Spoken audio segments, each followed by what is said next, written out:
car can win the race, by the way.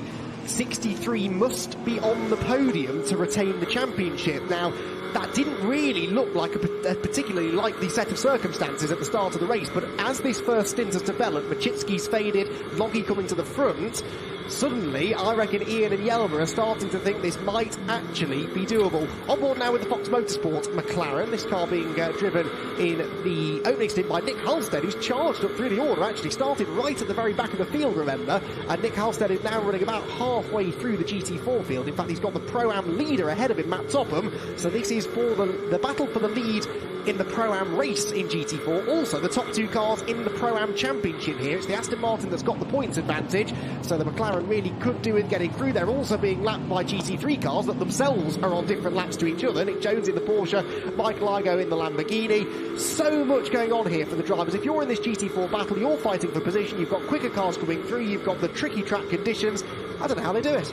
Yeah, you can see the amount of information the driver's got in front of him as well. See Halstead get that move done, close the door by squeezing him out wide, but then runs wide himself, gives Topham the advantage. I would say I'd rather be Topham at this moment in time, the inside of the first part of Hollywood. Huge slide, that was amazing car control. I hope he did that for a bit of added flair to Halstead to kind of go, this is what I'm about.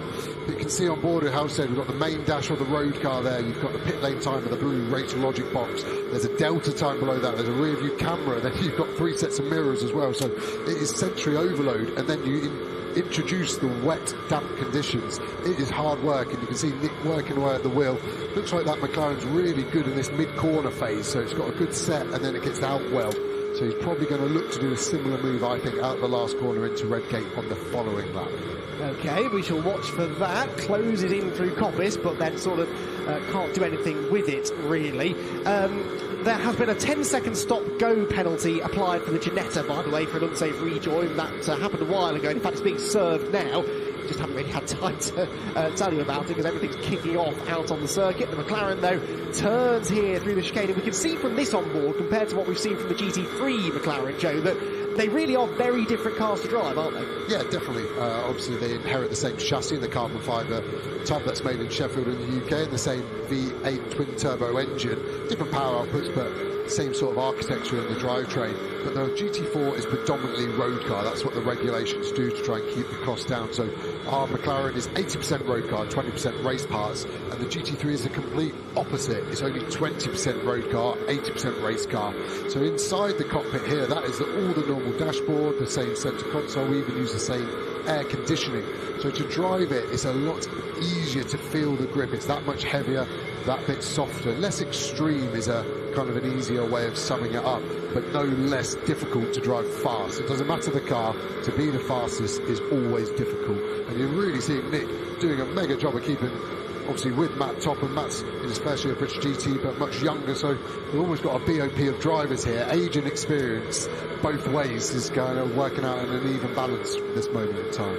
Matt Topham, of course, came out of Caterham Racing, so he's used to having a car that slides around underneath him, which is just as well, because that Aston Martin is going sideways more often than it's going forwards, it seems. Fills more of the track that way, I suppose. It is a possible defensive technique. Won't be doing much good for the rear tyres, though. There's the car that started on the GT4 pole position, meanwhile. Richard Williams has fallen down the order quite some way now. He's currently running in 8th position in GT4, having started on the pole, so definitely struggling in these conditions. Could be set up, could just be confidence in the car, perhaps. And he's now coming under pressure, actually, from John Ferguson in the Toyota.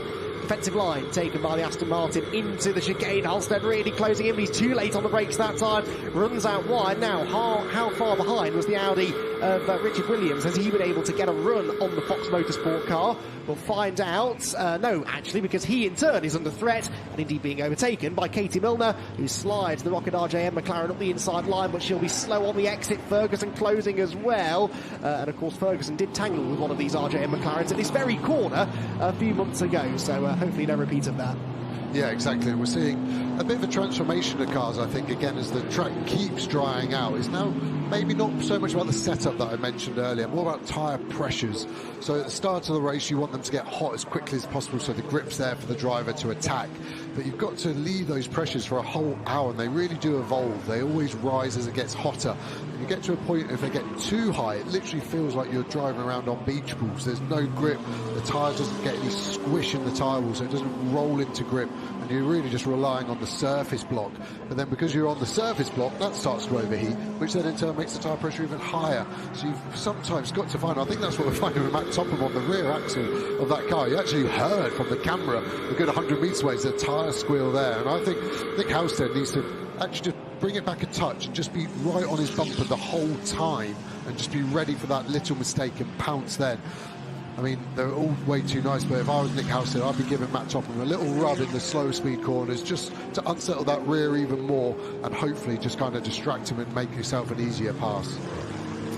The 42 Audi, by the way, that I mentioned earlier on, started on pole. It's fallen to the back of this group now. It's also on its third warning for exceeding track limits. So Richard Williams' stint really hasn't gone to plan, has it? We've also had a change for the lead in GT4. Will Burns has got past Michael Benyari. He did it on the previous lap. So Century Motorsports Championship winning car is now the race leading car here at Donington, but they will have a maximum success penalty to serve because they won our most recent race in the wet conditions at Alton Park a month or so ago. Halstead looking to the inside there of Topham, couldn't quite do it. Katie Milner looking menacing behind as well, and this is now the problem for Halstead. He can't just focus on attack, because if he goes for a move and it doesn't work, or if he gets delayed by Topham's defensive driving, Katie Milner is there to attack, and in fact she looks on the inside as they go into the Goddard's hairpin. Halstead trying to find some grip on the outside.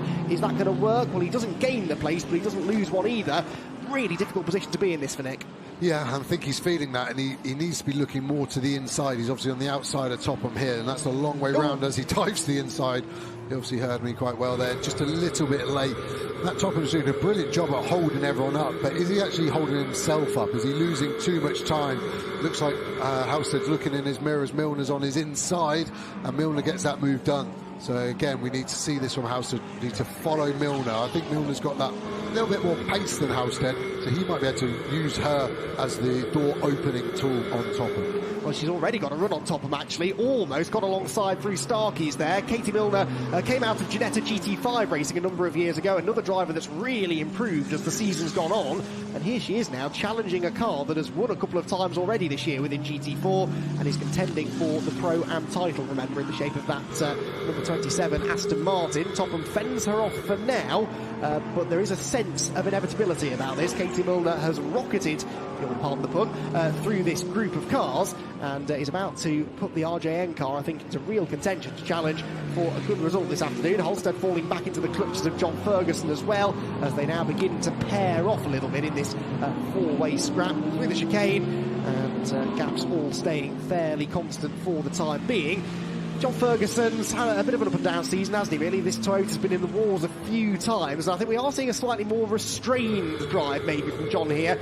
You know, early on in the season, he might have just gone bowling straight into this battle and immediately tried to make progress. He's sort of sitting there and biding his time, isn't he? Yeah, seems so. I think that car, for me, the Toyota's probably been the quickest car over the season, be it BOP-wise, the job speed works, the team running the car. I think the car's looked brilliant, and I think they should be championship contenders next year if they can get two drivers just to play the party line and don't crash into people, which normally is a detriment to championship points. But I think that car does really well. When you look at the size of it, I always get over it doesn't look fast, it looks too high, it looks too wallowy, but it really generates a great lap time. So it's great for the championship to have another brand in as well. Sounds good as well, that Toyota. When you hear it trackside, it is one of the most distinctive sounds I think I've ever heard a GT car make. It really is a great looking and great sounding car. It's driven well by John and Jamie as well. Katie Milner is finding out firsthand now just how hard it is to overtake Matt Topham. So is this just the fact that the Aston Martin is quicker than the McLaren in certain key areas of the circuit, do you think? Because Halstead couldn't get through, and now Milner, who's been making all of this progress, is also stuck. Yeah, exactly. And I think the Aston BOP looks like its strength is potentially top speed, so at the end of the straights, and that's really, really difficult to overtake when you're in the opposite end. If you're fast in the corner, it's brilliant, but it's hard to overtake in the corner. The setup to the overtake at the end of the straights is the important thing. And I think Matt Topham's been really good with his body language. He's shown where the car's going to be. He then moves over and just blocks off that space, so the car behind can't get a run, and then falls into the clutches of the car behind that. So it's hard for that challenging car to maintain the pressure, it seems. I think it's a brilliant job done by Matt Topham, as we see the GT3 McLaren, sorry, Mia Fluid. That potentially opens up a different kind of door. Topham's looking in his mirrors, we've got a Bentley and another GT3 McLaren Stuart Proctor there. It's a real amalgamation of cars on a very small piece of track. It's pretty interesting. Yeah, this is all for position as well in the GT3 ranks. You've got Mia Fluid ahead of Stuart Proctor, and then Ian Stinton in the Tolman Motorsport Bentley. Great to have Tolman back in the championship, as I've said earlier on. They're about to go a lap down, actually, to race leader Richard Neary, but Tolman Motorsport in a Bentley, that was one of the more surprising bits of news that I read in the last week or so. Yeah, definitely, and Tolman's a team I raced with for quite a few years, and Chris Tolman, team owner and dictator of that ship, is a super great guy, very professional, and caught me by surprise. And it's great to see motorsport do that sometimes, these partnerships that you can build up. Baptism of fire, entering the last race of the year in a new car to the team, and new to Stinton as well. Jordan Witt, his teammate, who's raced it for a few years, but still that's a difficult thing to do, and hopefully they can come back full year of a full season programme and be that bit higher. As soon as you get lapped, as he's about to, by Richard Neary, that's really day done. Any safety car really doesn't help you, because you're then just stuck a lap behind. So Ian needs to just dig deep. You can't legally defend against the leader, unfortunately, so he kind of has to let him go. And the best thing to do is maybe follow Richard Neary, who's one of the fastest on track, hence why he's in the lead, but he can maybe see what the grip is and where it is. And interestingly, on that grip statement, you're really seeing some dry patches, especially in the chicane where we're coming to. The dry bit, as we see Richard Neary make it very interesting, 3 wide, there's no real need, everyone backs out of it, and did a really good job. Considering that situation was one of the more interesting ways about overtaking lap traffic, Richard Neary did a really good job of doing that. Matt Topham squeezed in the middle, was in an unenvious position. We actually see how much time he's lost to Katie Milner, and it looks like Nick Halstead's passed him, and maybe the Super's going to be able to follow the other GT3 of Loggy through as well. But I feel sorry for Matt Topham there. Nothing he's done wrong. He's actually done a mega job avoiding accident, and for his prize, he just lost 2 places.